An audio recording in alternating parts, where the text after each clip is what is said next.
할렐루야. 하나님의 그 은혜가 여러분의 삶과 여러분의 가정과 여러분 모든 위에 임하길 주님으로 축원합니다. 추풍낙엽처럼 떨어지는 이 성도들의 믿음을 보면서 오늘도 가슴 한켠에는 뻥 뚫린 무언가가 지나가는 그 구멍을 향해 지나가는 그 쎄한 소리가 저의 가슴에서 느껴지고 들리는군요. 옛날 어린 시절 나의 꿈은 하얀 언덕 위에 예쁜 집을 짓고 사는 것이었어요. 그런데 우리 동네에 작은 언덕 위에 교회가 하나 예쁘게 있었답니다. 봄이 오면 파란 잔디가 쏟아나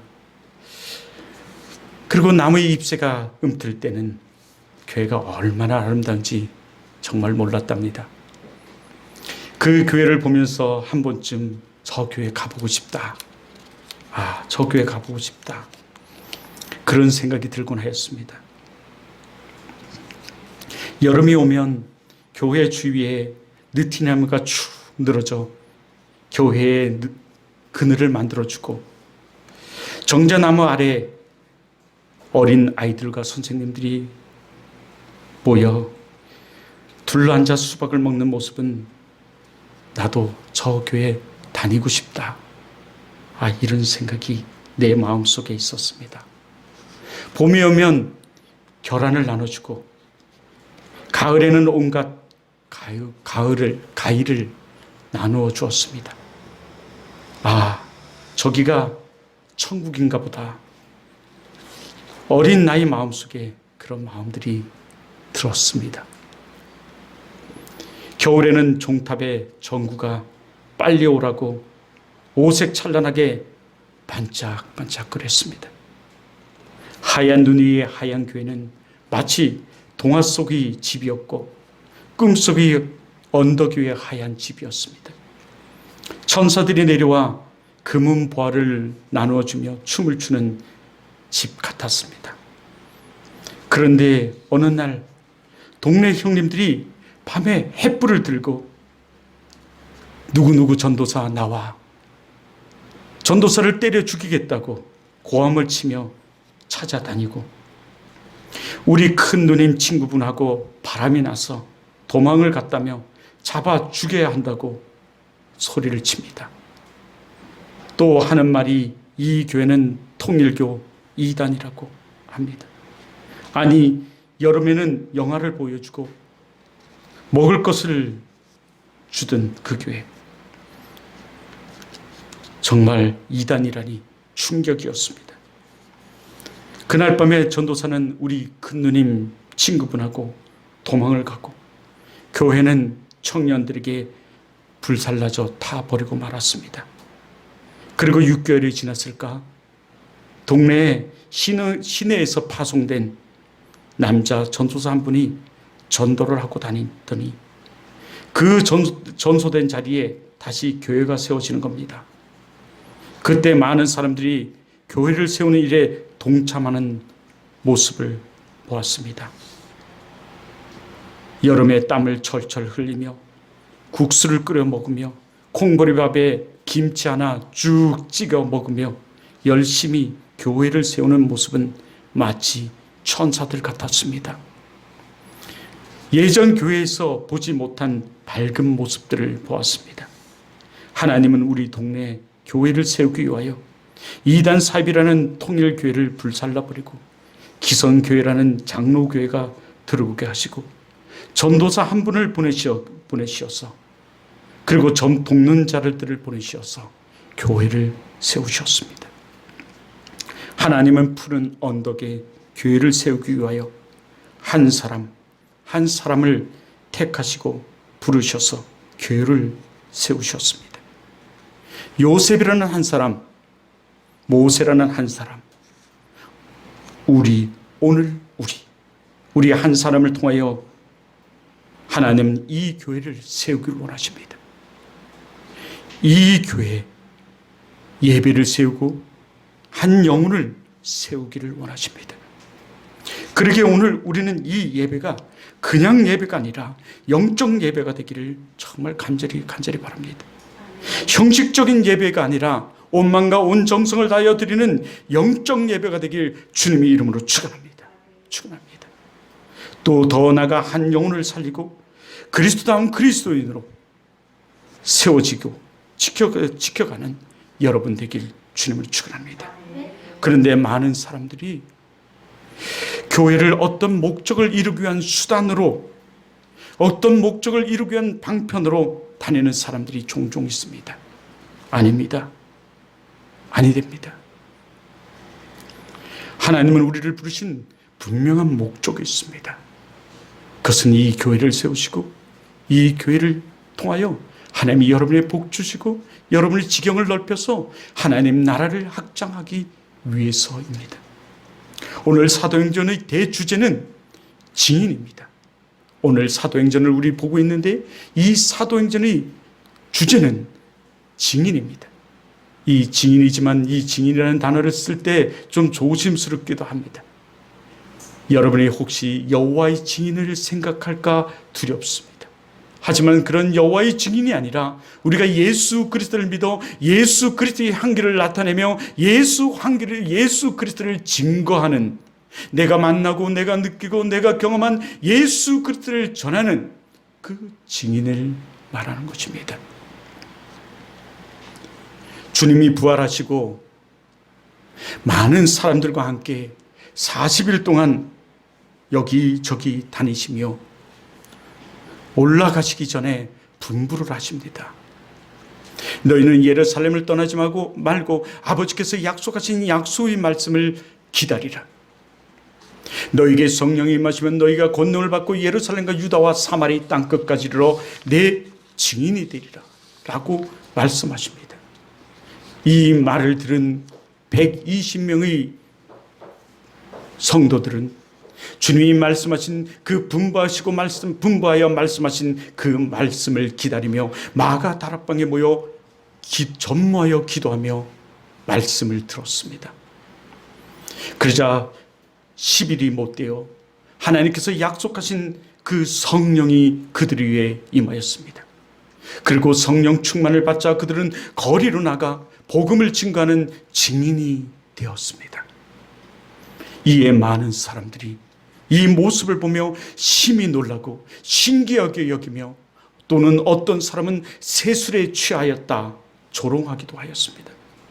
이에 베드로가 그들을 향해 외치며 이렇게 말합니다. 이들은 세술에 취한 것이 아니라 예수님께서 오시기 전 그 800년 전에 기록한 그 말씀, 그리고 요일서의 말씀이, 요일서 선지자를 통해서 말씀하신 말씀이 응해진 것이다, 이루어진 것이다.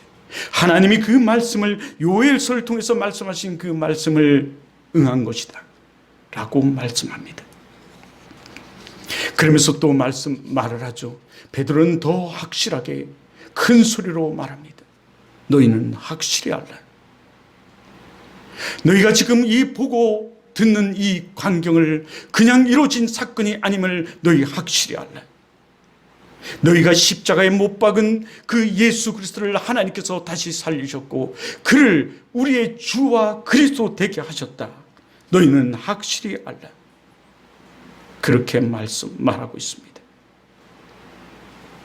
또 그는 말하기를 우리를 죄와 사망과 저주에서 해방할 자는 오직 예수 그리스도이심을 너희는 확실히 알라. 너희는 확실히 알라. 우리의 구주는 예수 그리스도이심을, 우리의 구주는 예수 그리스도이심을, 우리의 구원주는 예수 그리스도이심을 너희는 확실히 알라 라고 말합니다. 그렇습니다. 우리는 확실히 알아야 합니다. 때로는 사람들이 교회를 선택할 때도 이 예수 그리스도를 보지 아니하고 우리는 관계성만 보고 교회를 다니는 경우들이 있습니다. 진짜 좋은 교회가 어떤 교회라고 여러분 생각하십니까? 사람들이 많이 모이는 교회가 좋은 교회일까요? 아니면 이 주일이 끝나면 트럭으로 5대의 현금이 나오는 그런 교회가 좋은 교회일까요? 여러분, 그런 교회가 좋은 교회라면 저 지하에서, 그리고 여러분 저 오지 산에서, 섬에서 복음을 증거하고 있는 목회자가 있는 그 교회, 성도가 한 명도 없어 굶어 죽는 그 목회자가 있는 그 교회는 나쁜 교회란 말입니까? 정말 좋은 교회는 어떤 교회일까요? 물론 작다고 좋은 교회도 아니요, 크다고 좋은 교회도 아닐 것입니다. 하지만 진정 좋은 교회는 하나님의 진리의 말씀이 말씀되게 증거되는 교회가 진정 좋은 교회일 것입니다. 여러분은 어떤 교회가 좋은 교회라고 생각하십니까?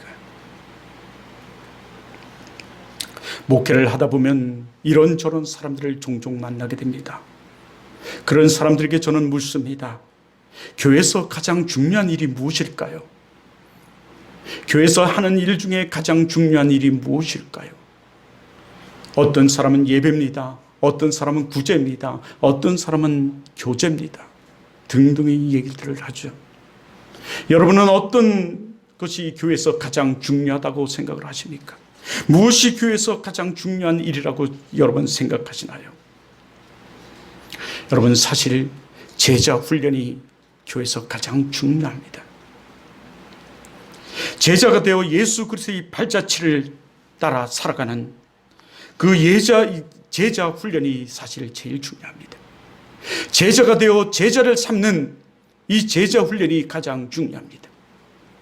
제자가 되어 예수 제자의 훈련이 되어 예배와 교제와 헌신과 전도와 양육의 삶을 살아가는 이 제자 훈련이 가장 중요합니다.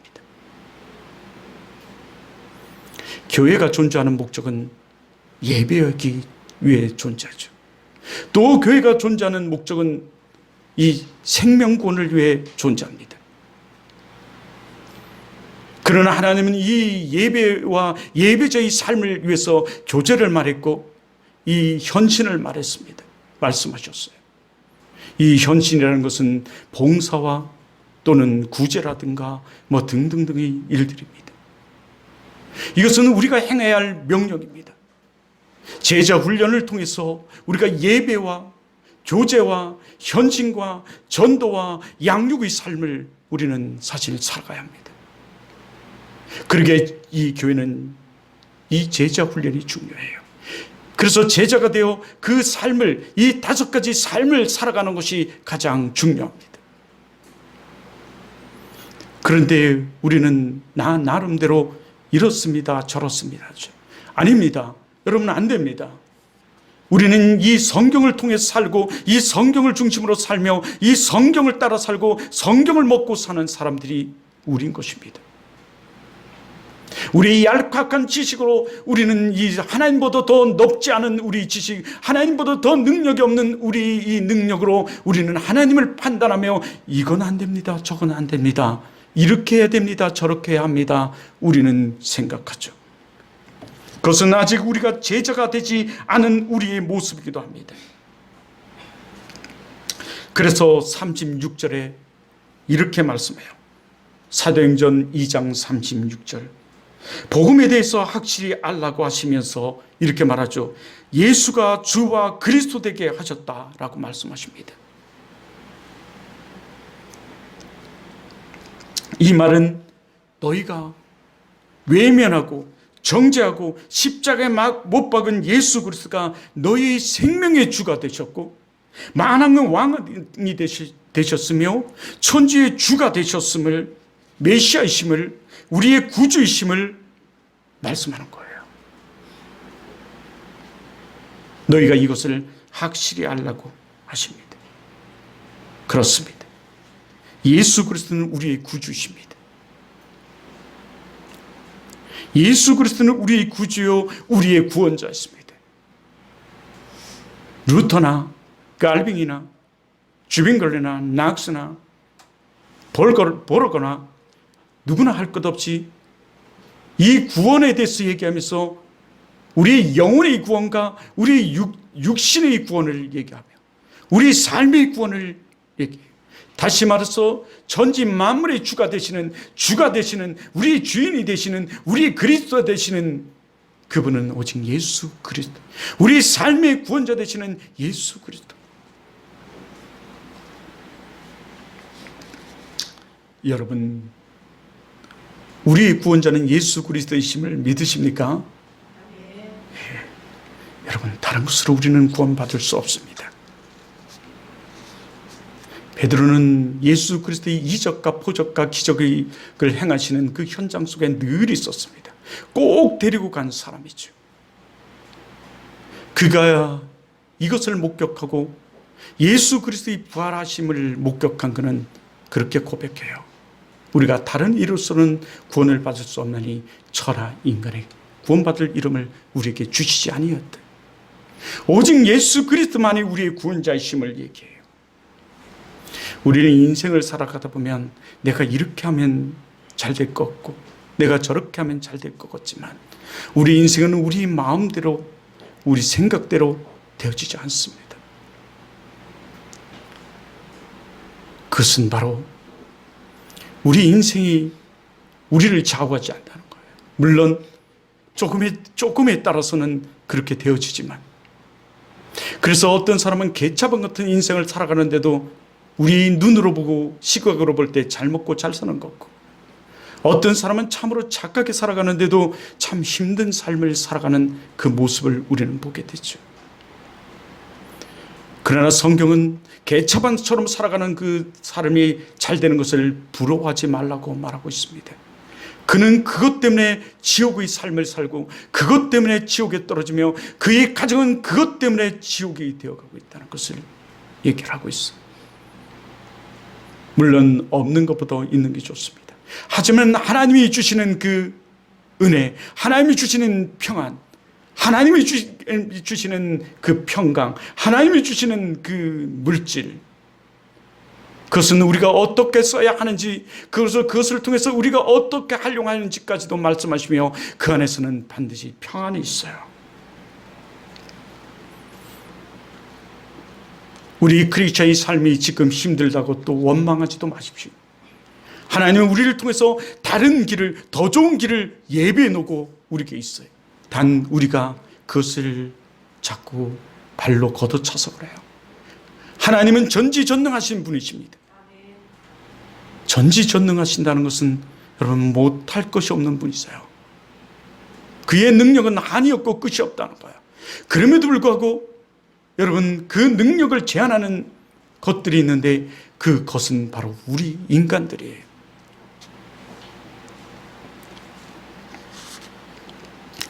그래서 그 많은 학자들은 그렇게 말하고 있는 것입니다. 이때 37절을 보면 이렇게 말하죠. 그들이 이 말을 듣고 36절에 주와 그리스도 되심의 이 말을 듣고 어떻게 됐습니까? 마음에 찔림을 받았어요. 아, 그래. 내가 그 예수 그리스도, 우리의 구원자 예수 그리스도를 십자가에 못 박았구나. 찔림을 받고 베드로와 다른 사도들에게 물어 이르되 형제들아 어찌할꼬 어찌해야 되지? 이제 어디? 뉘우침이죠. 예, 깨달음입니다. 그래도 우리 마음엔 하나님께서 인간을 선하게 창조하셨기에 그 제약이 있지만 우리 안엔 두 주인 죄와 이 선이 싸운다고 이 사도 바울은 얘기하듯 있지만, 그러나 우리에게 선한 양심이라는 것이 있어 찔림을 받습니다. 그리고 말하죠. 그래서 이 말에 38절에 사도행전 2장 38절에 이렇게 말합니다. 다 같이 한번 볼까요?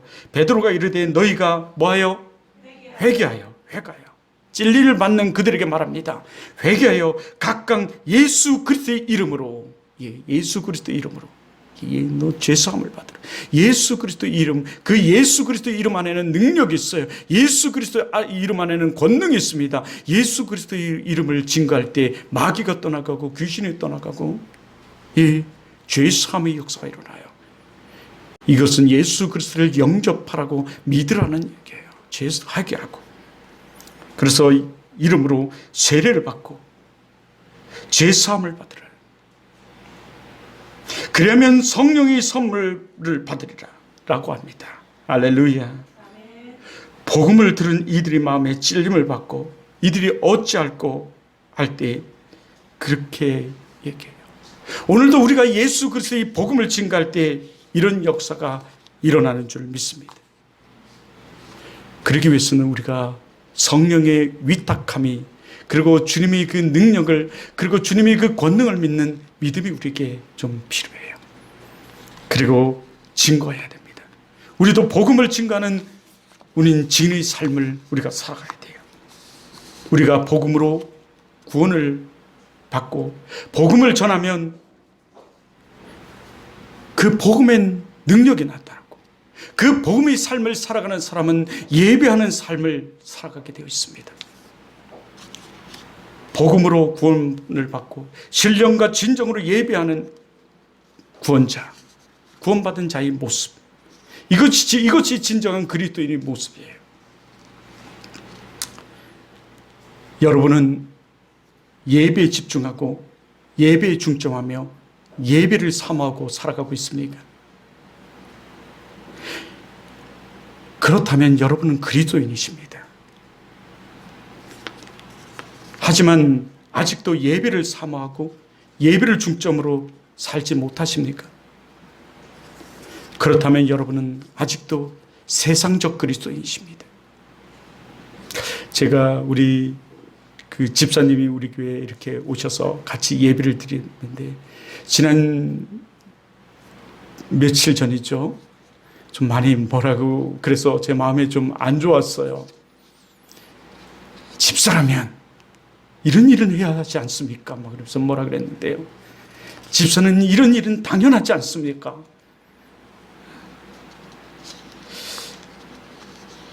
그래서 좀 했는데 마음이 좀 좋지 않더라고요.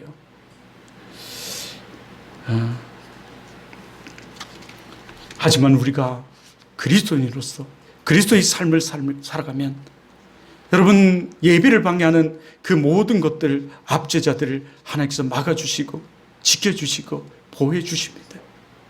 그런데 우리는 우리 중심으로 살아가죠. 예배 중심, 하나님 중심, 교회 중심, 또 예수 중심으로 살기보다는 내 중심으로 살아가는 우리의 연약한 모습이 우리에게 너무나 많습니다. 제가 인천에 있을 때 인천 순복음교회 다니는 이 분이 저희 옆집에 살았습니다. 근데 하루는 이분이 엉엉 울면서 나에게 이런 말을 해요. 전도사님, 그 당시 전도사였어. 전도사님, 나는 교회에서 하라는 거 다 합니다. 새벽 예배도 가고 나는 주일 성수도 해요. 그리고 전도도 합니다. 전도지도 나눠져요. 근데 나의 삶은 왜 이런지 모르겠습니다. 왜 이렇게 힘드나요? 왜냐하면 그 집이, 우리가 살던 그 집은 무허가 판자촌이었습니다. 한여름이면 찌는 듯한 이 더위에 정말 견딜 수가 없었고, 겨울은 이 동파가 나가지고 살 수가 없었어요. 우리 어린 아이들을 데리고 기도원을 전전했고, 또 이 강원도에 내려와서 피신을 했어요. 저는 그곳에 살았죠. 그런 무허가촌에 살다 보니 그런 투정을 하는 이 모습을 봤어요. 그런데 제가 그 사람, 그 가정, 그 삶을 정말 가만히 관찰해 보니 하나님과 동떨어진 모습들을 너무너무 많이 살고 있어요. 정말 하나님이 기뻐지고 선하시고 온전하신 뜻이 무엇인지 분별하여 그 삶을 살아가야 하는데, 그 삶을 살아가지 못하는 그 모습을 너무너무 많이 보게 됐어요. 하지만 제대로 살으세요 소리를 못했습니다. 우리 교회 성도가 아니라서. 그런 그 밑에 정말 행복한 삶을 살아가는 사람들이 참으로 많았습니다. 언젠간 얘기했나요? 한 1만 명 되는 교회에 있었는데 그 교회에 그런 모습들이 참 많았어요. 우리가 그 교회 갔을 때 아주 교회는 그렇게 작은 교회였습니다. 그런데 지금 한 10,000명이 넘는 교회가 됐어요. 물론 큰 교회가 다 좋은 교회는 아니지만 그래요. 로마서 12장 1절과 2절은 우리들에게 그 모습을 분명하게 우리에게 말씀해 주고 있어요.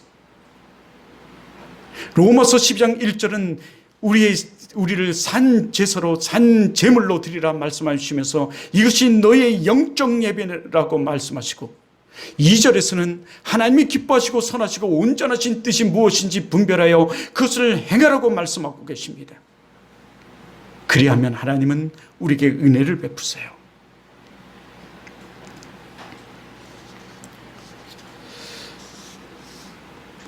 오늘 여러분은 어떤 삶입니까? 여러분은 예배를 사모하는 그런 삶입니까? 아니면 여러분 그 사모함이 없습니까? 여러분, 마귀는 끊임없이 우리를 삼키려고, 그래서 넘어뜨리려 할 것입니다. 예기치 않는 생각, 예기치 않는 사건, 예기치 않는 것들로 우리를 예배를 방해하기도 해요. 아니면 우리의 가장 가까운, 아니면 내가 가장 좋아하는 것을 통해서 우리를 시험에 들게 하고 우리를 넘어지게 만들기도 합니다. 하지만 여러분, 예배에 중점해 보십시오. 반드시 하나님의 보상하심이 있습니다.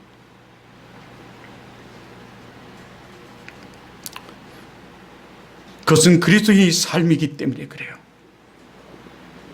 이제 세상적 그리스도인에서 진정한 그리스도인으로 살아갈 때 한 영혼을 불쌍히 여기는 그리고 그 한 영혼에게 복음을 전하는 그 예배자의 삶이 여러분에 있고, 가르쳐 지키게 하는 여러분의 삶이 있으면 여러분, 그것은 축복의 길을 여러분 살게 될 것입니다.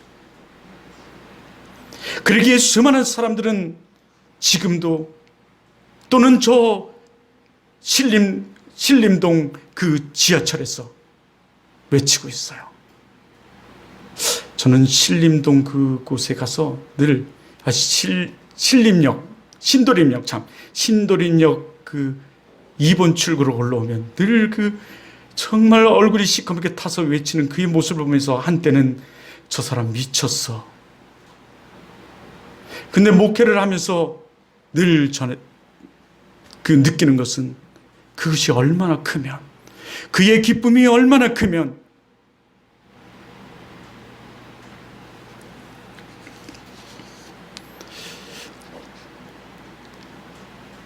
우리는 그 세계를, 그 기쁨을 맛보지 않고는 우리는 그것을 말할 수 없잖아요. 괴테가 말한 것처럼 눈물이 빵을 먹어보지 않고서는 눈물이 빵 맛을 알 수 없듯 우리가 그것을 느껴보지 못하고서는 우리는 그를 정죄하기도 한답니다.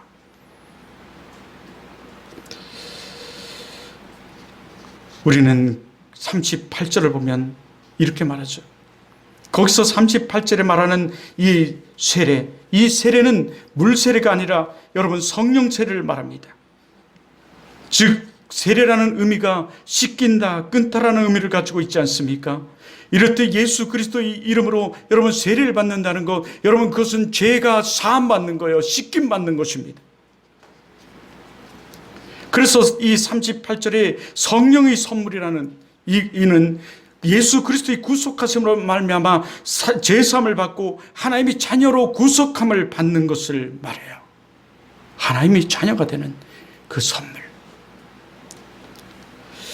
그래서 기독교는 그 형식적인 이 세례, 물 세례보다는 이제는 그 불 세례요 성령 세례를 우리는 더 얘기를 하죠. 사도행전 1장 5절에 그래서 이렇게 말씀하고 있어요. 요한은 물로 세례를 베풀었으나 너희는 몇 날 몇 달이 못되어 성령으로 세례를 받으리라. 요한이 이렇게 말하죠. 요한은 주님이 직접 말씀하신 말씀이에요. 요한은 나를 물로 세례를 베풀었으나 너희는 몇 날이 못되어 성령으로 세례를 받으리라. 근데 저도 강에 좀 데려가서 우리 이 예배생활 참 못하는 우리 집사님들을 거꾸로 확 쳐박았다고 어프어프하게 만들어서 좀 올려보고, 이게 아직도 정신을 못 차린 것 같으면 다시 더 확 집어여서 그냥 성부와 성자와 이러면서 좀 시간을 팍 끌어가지고 좀 해보고 싶어요. 근데 우리는 어떻게 받아요? 그저 이 성령 세례를 주지 않습니까? 특히 장로교회는. 그러지 말고 우리도 이 침대탕이라는 걸 좀 만들어가지고 확 집어여서 이 이 사람이 좀 정신 좀 차렸나 들어보고 아니다 그러면 다시 집어입고 아니다 그러면 또 1년에 한 서너 번씩 가서 하는 겁니다. 그냥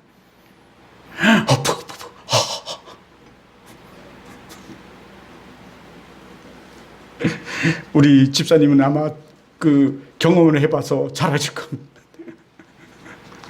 좀 그것 좀 해보고 싶어요.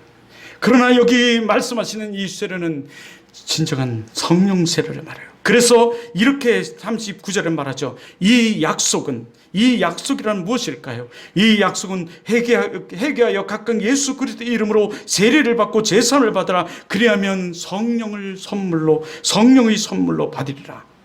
이 성령의 선물, 그 약속을 받은.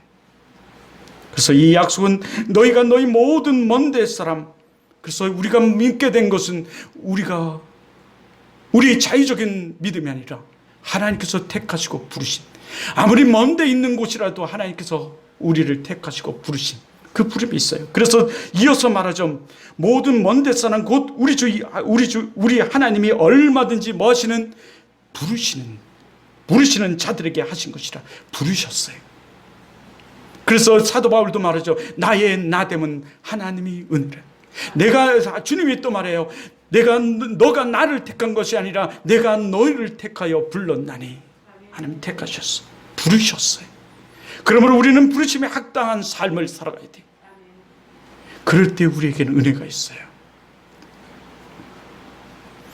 비록 꽁보리밥을 먹을지라도 은혜가 있습니다.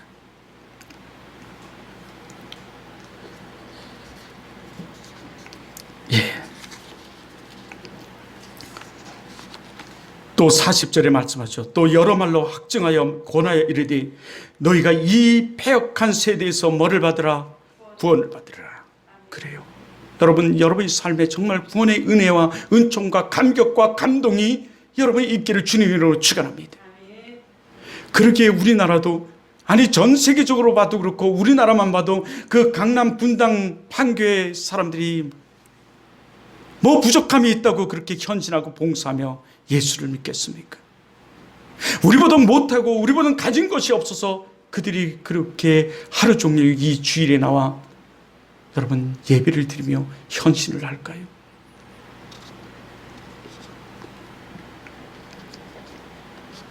그 구원의 감격이 있습니다.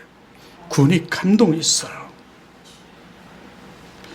그러므로 교회는 푸른 언덕에 세워지는 것이 아니라 믿음의 언덕에 사실 세워져요.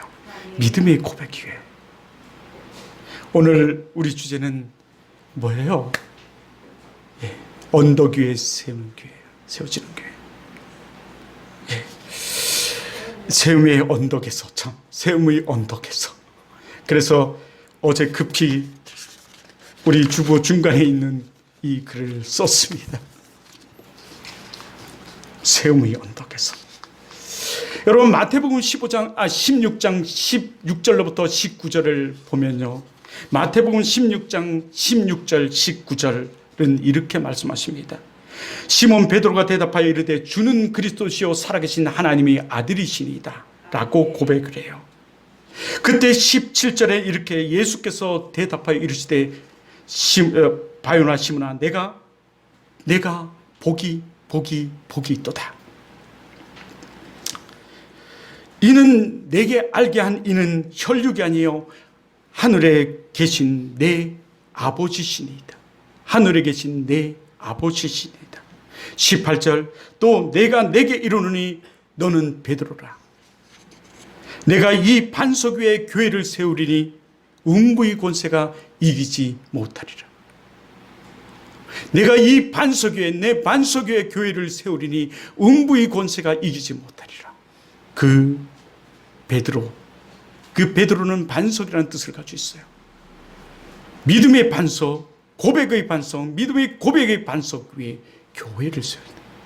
여러분, 그러므로 교회는 건물이 아니라 예수 그리스도를 믿는 자들, 예수 그리스도를 고백한 자들의 그 자들의 공동체 모임, 이것이 진정한 교회예요.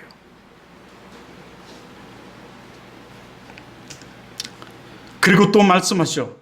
또 말씀하기를 19절에 내가 천국 열쇠를 내게 주노니 내가 땅에서 무엇인지 매면 하늘에서도 매일 것이요 내가 땅에서 풀면 하늘에서도 풀리리라. 내가 우리에게 말씀하시는 거예요. 여러분, 그러면 이 땅에서 우린 풀어야 돼요. 이 땅에서 하나님이 기뻐하시고 선하시고 온전하신 뜻이 무엇인지 분별하여 그것을 행함으로 우리가 풀어야 돼요. 어떤 사람이 그렇게 우리 옆집 아까 얘기한 그렇게 왜 매인 삶을 살아갈까요? 이 예배는 하나님과 우리의 관계고 하나님이 가장 기뻐하는 것이며 우리가 한 영혼을 전도하여 한 영혼을 가르쳐 지키게 하는 것, 정말 예수다운 예수로 살게 하는 것, 여러분 그것은 하나님이 기뻐하시고 선하시고 온전하신 뜻이에요. 그래서 이렇게 고백합니다.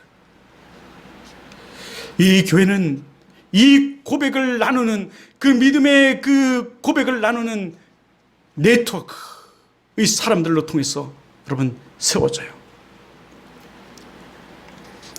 서로 나눔과 섬김과 그 현실의 삶을 살아가는 복음의 네트워크, 믿음의 네트워크를 통하여 이 교회는 세워져요. 말씀을 나누고 그 기도를 나누고 필요를 따라 나눠주는 섬김으로 여러분 세워집니다.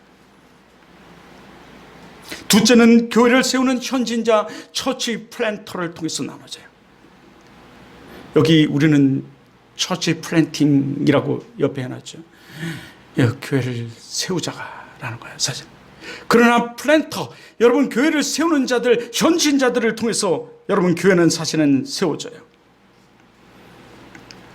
여러분 출애굽 당시에도 노예 생활에서 해방시키신 하나님의 은혜를 모르고 고기를 달라고 불평만 하는 이스라엘 사람들은 홍해를 가르는 그 놀라운 하나님의 역사를 체험하고도 그 노예 근성, 거지 근성으로 말미암아 여러분 그 하나님께서 약속하신 그 가나안 땅에 들어가지 못하고 다 죽음을 당합니다.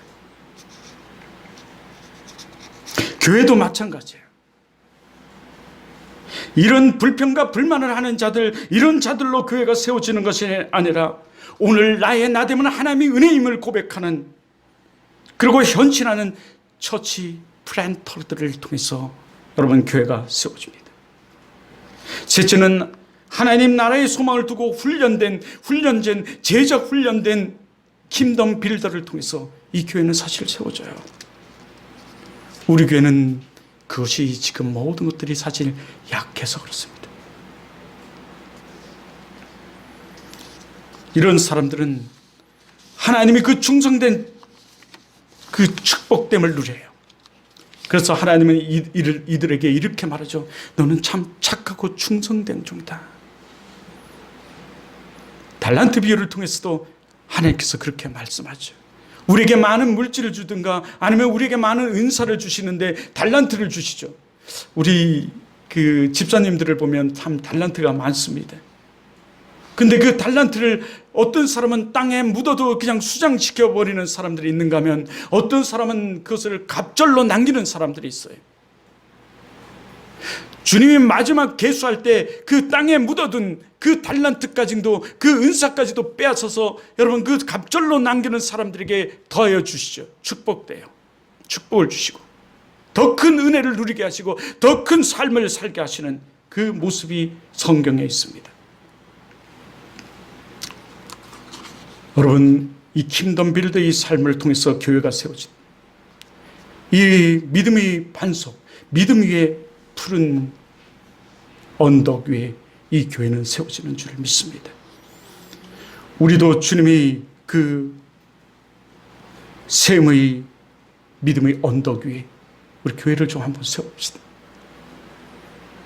믿음의 교회 고백 위에 주님이 교회를 세우고 우리 교회도 이 믿음의 고백들을 나누고 또 현신하며 그 고백 위에 고백을 가지고 현신하며 또 제자로서 예배와 교제와 현신과 전도와 양육의 삶을 살아가는 그리스도다운 그리스도인이 한번 살아가 봅시다.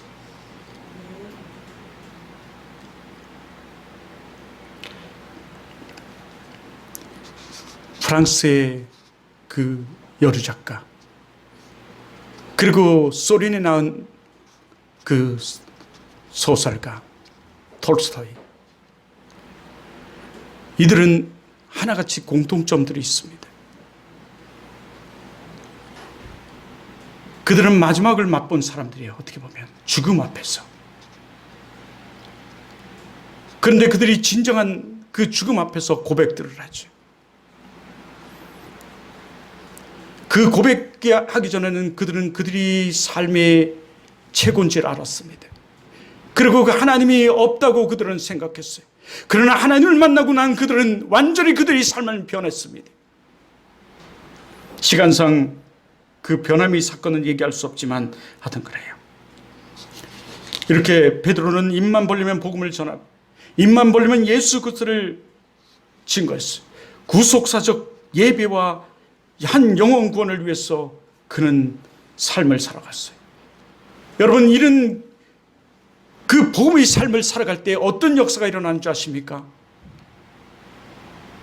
이 베드로와 같이 여러분 예배와 예수 그리스도가 주와 예수 그리스도의 되심을 구속사적으로 증거하며 그 삶을 살아갈 때 여러분은 어떤 역사가 일어나는지 아십니까?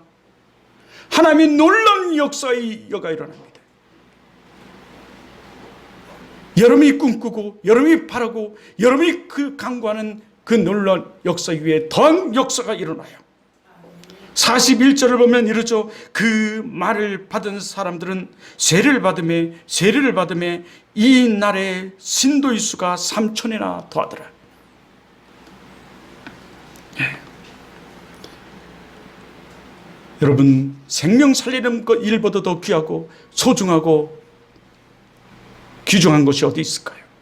근데 복음을 전하다 생명이 살려졌다는 이 의미와 더불어 여러분 이 놀라운 하나님의 축복된 역사를 우리는 또 보게 되는 거예요. 하나님이 행하시고 일하시는 놀라운 일들 여러분 경험해 보시기 바랍니다. 그래서 우리도 확실히 알고 확실히 믿어 입만 벌리면 복음을 전하는 여러분 되길 주님으로 축원해요.